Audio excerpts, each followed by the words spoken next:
गौड़ी महला पहला। किरत पया नह मेटै कोय। धन धन श्री गुरु नानक देव जी महाराज सतगुरु अकाल पुरख जी का रूप साध संगत जी धरती को उभारने के लिए आए। ये शब्द का उच्चारण गुरु महाराज ने हरिद्वार की धरती पे किया। गुरु महाराज हरिद्वार पे विराजमान है, हरिद्वार गए हुए हैं और साधु महात्मा उनका रूप देख के उनके रूप के तेजस्व से बहुत प्रभावित हुए और गुरु महाराज को वचन करते हैं कि भी हम यहाँ पे गंगा नहाने आते हैं अपने पुराने कर्मों को मेटने के लिए, अपने पापों को धोने के लिए। तो गुरु महाराज उनको गंगा जी के स्नान को मुख रखते हुए और कर्म गति को मुख रखते हुए ये शब्द उच्चारण करते हैं। साध संगत जी आओ बड़े प्यार से श्रवण करते हैं। किरत पया नह मेटै कोय। महाराज जी कहते हैं जो हमारे कर्म है ना साध संगत जी साधु महात्माओं, वो अकाल पुरख वाहिगुरु जी के इच्छा अनुसार जब लिखे गए हैं उनको हमारे मस्तिष्क से कोई भी नहीं मिटा सकता। मतलब कोई भी नहीं का मतलब कोई स्नान, कोई पूजा, कोई प्रार्थना, कोई आरती, वो कभी भी नहीं मिटाए जा सकते। अब ये नया ज्ञान है साध संगत जी सबके लिए, तो बड़े हैरान हो रहे हैं। महाराज आगे एग्जाम्पल दे के समझाएंगे। क्या जाना क्या आगे होए। महाराज कहते किसी को क्या पता आगे क्या होने वाला है। साधु महात्मा को महाराज कहते अरे साधु जी आपको पता है कि दूसरे साधु जी के साथ क्या होने वाला है। आपने तो कहा गंगा जी का स्नान कर लिया, तो गंगा जी का स्नान करके तो कर्म मिट गया। तो अभी जब रास्ते में, तो उनमें से कोई साधु साध संगत जी बनारस से आया था, कोई साधु कहाँ से आया था, बिहार से आया था, पटना से आया था। तो महाराज कहते जब आप रास्ते पे आ रहे थे तो आपने बकरा खाया, आपने वो मांस खाया, अब उसका कर्म यहाँ पे आके मिट गया, आपको इस बात का एहसास हुआ। और कल को आप वापस जाओगे तो फिर से आप रास्ते में बकरा खाओगे, तो फिर उस कर्म का क्या करोगे। तो ऐसे तो फिर कोई भी कभी भी पाप करता रहे और यहाँ पे आके स्नान कर ले और उसको लगे कि मेरा कर्म मिट गया, ऐसा नहीं होता। आपको क्या पता आगे क्या होने वाला है। जो तिस भाना सोई हुआ। महाराज कहते हैं जो भी अकाल पुरख वाहिगुरु जी को अच्छा लग रहा है वो ही होगा। जब तक वो नहीं चाहेगा तब तक कर्मों का लेखा जोखा मिटता नहीं है। आवर ना करने वाला दुआ, और कोई भी नहीं है इस धरती पे उसके सिवा जो कुछ कर सके। सिर्फ वही है, वही था, वही है, वही रहेगा। कर्म गति को चलाने वाले अकाल पुरख वाहिगुरु जी। ना जाना कर्म केवड़ तेरी दात। हे अकाल पुरख वाहिगुरु जी, अब वाहिगुरु जी को संबोधन करके कह रहे हैं हे महाराज, हे अकाल पुरख वाहिगुरु जी, मैं नहीं जानता कि आपका कर्म कितना बड़ा है, कितनी बड़ी आपकी दात है। क्योंकि साध संगत जी अकाल पुरख वाहिगुरु जी के कर्म में सिर्फ पाप और वो थोड़ी ना कि दुष्टों को सज़ा देना, उसके कर्म के अंदर तो कितना कुछ है। कितनी कुदरत बना दी, कितनी धरतियाँ बना दी, धरतियों की धरतियाँ बना दी, पाताल के पाताल बना दिए, आकाशों में आकाश बना दिए, कितने खंड मंडल ब्रह्मंडा बना दिए, कितने बड़े बड़े साधु संत महात्मा, कितने बड़े बड़े अवतार बना दिए, औलिए पीर पैगंबर बना दिए। तो महाराज यहाँ पे उस तरफ चल रहे हैं कि आपके कर्म की गत तो आप ही जानते हैं। जैसे साध संगत जी आगे भी वाणी में आएगी पंक्ति कि अपने पंक्ति आती है अपने कर्म की गत मैं क्या जानूं रे बाबा, मैं क्या जानूं। तो महाराज कहते हैं कि मतलब आप जो हमारे लिए कर्म कर रहे हो, कितनी बारी ऐसा मन में आता है यार मैंने तो सोचा ही नहीं था ये काम हो गया, और ये तो बिल्कुल नामुमकिन काम था, ये भी कर दिया परमात्मा ने, ये भी कर दिया प्रभु ने।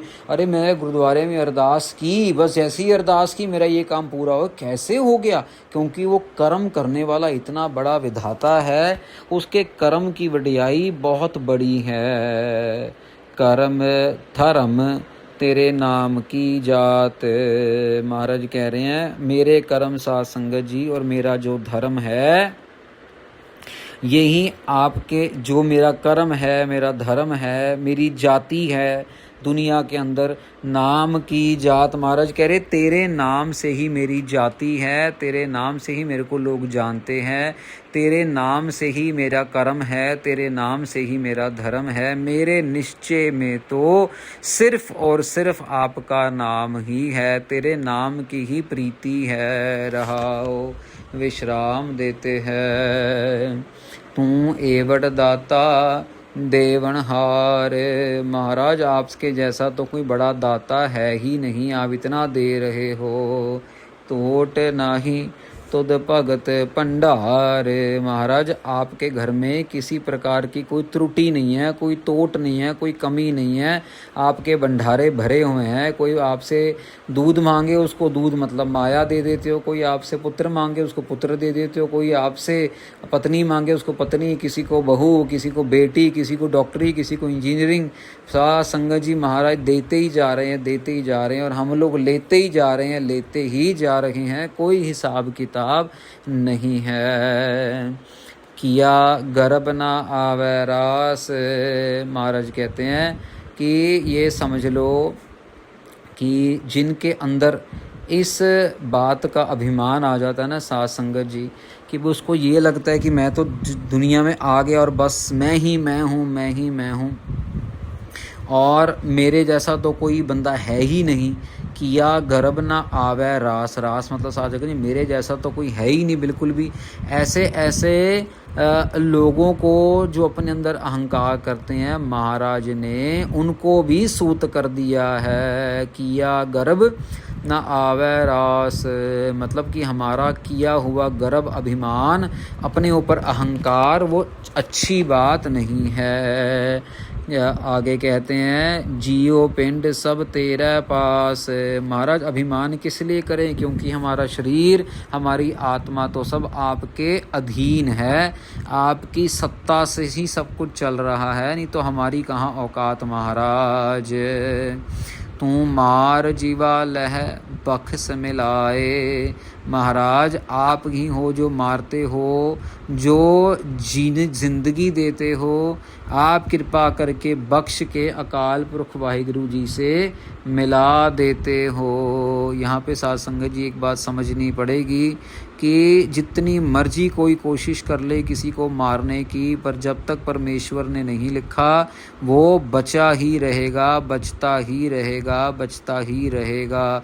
हाँ वो अलग बात है कोई महापुरुष किसी का कोई कर्म काट रहे हों तो भले ही सपने में उसको मार दें, भले ही उसको सही मतलब ज़िंदगी में सपने में नहीं, जीते जी उसको बचा लें, वो साध संगत जी अलग बातें हैं। पर महाराज कह रहे हैं ये आपके अलावा ना ही कोई मारने वाला है, ना ही कोई जिंदा करने वाला है। कैसे साध संगत जी, बच्चा पेट में होता तब तो बिल्कुल ठीक होता है, बाहर आते आते कह देते अरे बच्चा तो मर गया, अरे ये तो स्टिल बर्थ हो गया।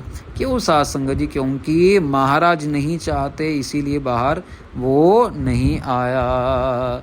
जियो भावी त्यो नाम जपाए। महाराज जैसे आपको भा रहा है वैसे वैसे आप अपने जीव जंतुओं से नाम जपा रहे हो, क्योंकि सब नाम जपने ही आए हैं। नाम जपना साध संगत जी समझ लो कि सबसे उत्तम काम है, बाकी सारे काम उससे नीचे हैं। गाड़ी चलाना, ड्राइविंग करना, दुकान पे जाना, बच्चों को पढ़ाना लिखाना, बच्चों ने पढ़ाई करनी, शादी करनी, बड़े होना, साध संगत जी सारे काम नीचे लेवल पे हैं। जैसे समझ लो किसी का घर में 4 फ्लोर हों और 5वें फ्लोर पे छत बनी हुई है, तो 5वें फ्लोर छत पे नाम ही नाम, नाम ही नाम, बाकी नीचे के 4 फ्लोर पे कहीं पे शादी ब्याह, पढ़ाई लिखाई, दुकान मकान और गाड़ी बंगला, ये सब कुछ सब नीचे रह जाता है। सबसे उत्तम 5वें फ्लोर की वस्तु है सबसे ऊपर नाम। तू दाना बीना साचा सिर मेरा। महाराज आप दाने हो, आप जानने वाले हो, आप हमें दाना बीना सब, दाना का मतलब होता है साध संगत जी सब कुछ जानने वाला, बीना का मतलब होता है सब कुछ देखने वाला। महाराज हम जितना मर्जी पर्दे में रख के कोई कर्म करें, लेकिन आप तो देख ही रहे हो, और आप देख के अनदेखा भी कर देते हो, आप गलतियों पे पर्दा भी डाल देते हो, आप कृपा करके अपने घर से ज्ञान भी बख्श देते हो। साध संगत जी एक कीर्तनी जत्था था, तो समय ऐसा आया कि कीर्तनी जत्थे को बाहर से न्योता आया। अभी कीर्तनी जत्थे का ना जो मेन बंदा था वो तो ठीक था, पर जो साइड वाला था ना साध संगत जी, वो साइड वाला थोड़ा सा बीमार हो गया। अब ये मेन जत्थे वाला कहे यार अब दिन रह गए 4, अब मैं क्या करूं। तो साध संगत जी सारे लोगों को फ़ोन फान घुमाए इसने, कुछ को चिट्ठियाँ डालियाँ, कोई साध संगत जी फ्री नहीं करके, टाइम ही नहीं है बीच में। तो साध संगत जी इसने ना अपने उस्ताद को एक फ़ोन घुमा दिया, बोला उस्ताद जी ऐसा है, बंदा मुझे मिल नहीं रहा, मैं प्रोग्राम कैंसिल करूं या क्या करूं। थोड़ी देर बाद साध संगत जी उस उस्ताद का सामने से कॉल आ गया। तो वो बोले कि भैया ऐसा है, तुम चलो और मैं तुम्हारे साथ साइड पे बैठ के कीर्तन करूँगा।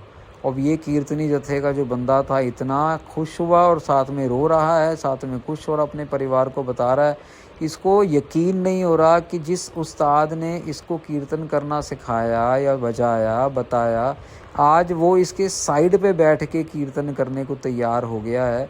तो साध संगत जी बड़ी अजीबोगरीब बातें कर देते हैं अकाल पुरख वाहिगुरु जी, पर क्या हो, भरोसा उनके ऊपर होना चाहिए। गुरमत दे भरोसा तेरा, गुरु की मत है साध संगत जी, वो देती है भरोसा। गुरु की मत से ही भरोसा मिलता और किसी भी चीज़ से भरोसा नहीं मिलता इंसान को। महाराज कह रहे हैं तन मह मैल नाही मन राता।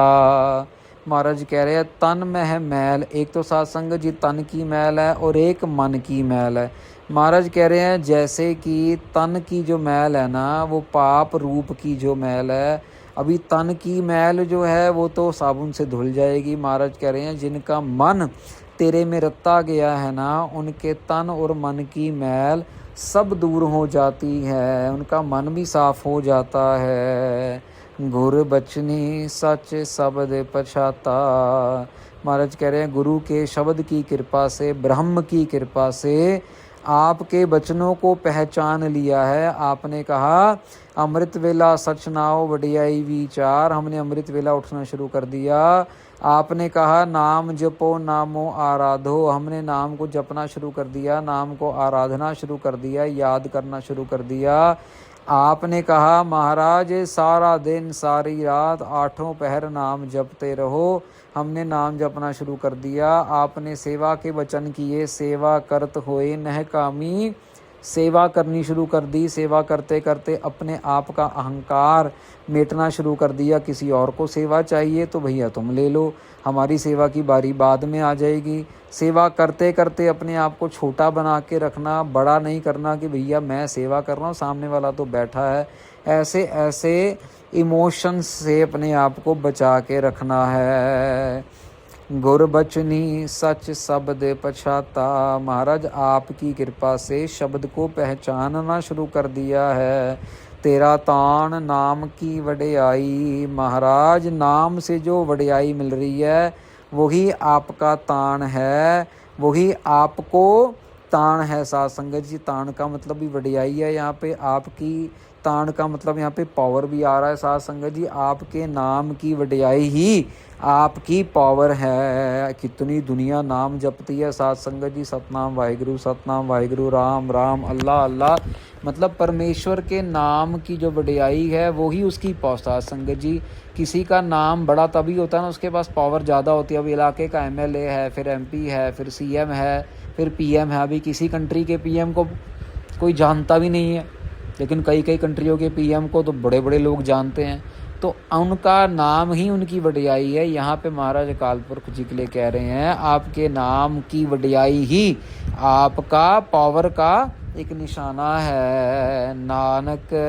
रहना भगत शरण आई। गुरु जी कहते हैं भाई भगत लोग जो हैं आपके आश्रय में, आपकी शरण में आके रहते हैं, उनकी शरण, उनको आपके अलावा और कोई भी शरण नहीं चाहिए। गुरु नानक देव जी अपने बारे में कह रहे हैं कि हमें संतों महंतों साधु महात्माओं की शरण में रह के ही भक्ति करनी है। तो साध संगत जी हम ही अपनी जीवन में टीचा रखें कि हमने बंदगी करनी है। आज 1 पाठ सुखमनी साहब, 6 महीने बाद 2 पाठ, और 6 महीने बाद 3 पाठ, और 6 महीने बाद 4 पाठ, और 6 महीने बाद 5 पाठ करते करते साध संगत जी हर एक 6 महीने बाद एक एक पाठ सुखमनी साहब का बढ़ाते जाएंगे, दिन रात सुबह शाम सुखमनी का रूप बन जाएंगे। घर से सब दुख क्लेश दर्द फिक्र चिंता दूर हो जाएगी। ये है नाम की वडियाई और ये है भक्तों की कमाई।